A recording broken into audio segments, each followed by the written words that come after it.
Tapos natin i-DIY, itong likod ng frame, no? Ayan, binawasan na natin yan. Ito yung size ng gulong. Prove lang na talagang ito is 700 by 32C. Ayan, layo natin. So yung 32C na gagamit na natin ngayon dun sa pang road bike na 25C lang ang capacity. Ngayon, DIY natin yung likod, nilakyan natin. Ayan. Ayan na yung pinakang likod niya. Ayan. Oh, yung rim is hindi align, pero hindi siya sumasayad. Ibig sabihin, may allowance pa talaga siya na eksakto lang dun sa ating frame. So ayan yung ating DIY, no? So ito is senior ko lang. Hindi ko sinasabi na gayahin ninyo, pero ang binibigay ko sa inyo is idea lamang na yung inyong road bike, nangangarap kayong magkaroon ng gravel bike at wala kayong budget, huwag nyo nang pangarapin yung frame na pang gravel. I-frame niyo na pang road bike, pwede nyo gawing gravel yan. I-DIY nyo lang, no? I-DIY nyo lang yan. So ayan, tanggalin natin. So ayan ang DIY natin. Ganyan lang siya.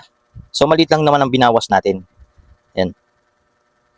Yung portion na kabitan ng ating U-brake, mawawala na yon.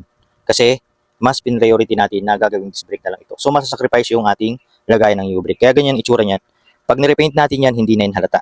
Ito na yung ating frame. So hindi ko na sasabihin ang brand nito. Ayan ang brand ng ating, yan ang ating frame. Road bike yan. So alam nyo na yung brand niyan. Baka magalit sa atin yung may-ari ng frame pag sinabi natin yung brand niyan. So ito ina-apply lang sa mga alloy, no? Alloy frame na double brake yung design niya. May lagay ng U-brake sa likod at saka may disc brake dun sa kanyang frame. Sa mga ganito lang yan kasi mayroon pa kayong isang option na lagayan ng preno.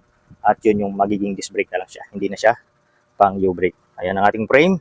Ngayon, yung ating bike na pang road bike na 25C, pwede nang maging gravel ngayon at pwede na yung gulong na hanggang 32C. Hanggang 34 pwede pa yan kung gusto nyo. Pero para sa akin, no, my own experience ko, yung 32C is bouncy na yan. Ibig sabihin, umuugtol na sa mga lubak. So, hindi ko na kailangan ng mas malaki pa. Kasi nasa gitna na tayo eh. Nasa gitna tayo ng mas mabilis yung mas maliit, mabilis na takbo.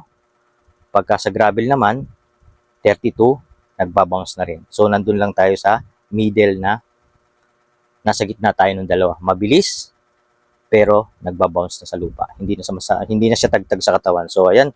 So, ito, senior ko lang. Hindi ko ibig sabihin naggayahin nyo, no? Senior ko lang, baka gusto nyo ng ganitong idea para magkaroon kayo ng gravel bike na yung road bike ninyo, gagawin nyo na lang na gravel bike. So, ayan. Thank you and sana nakatulong ako sa inyo.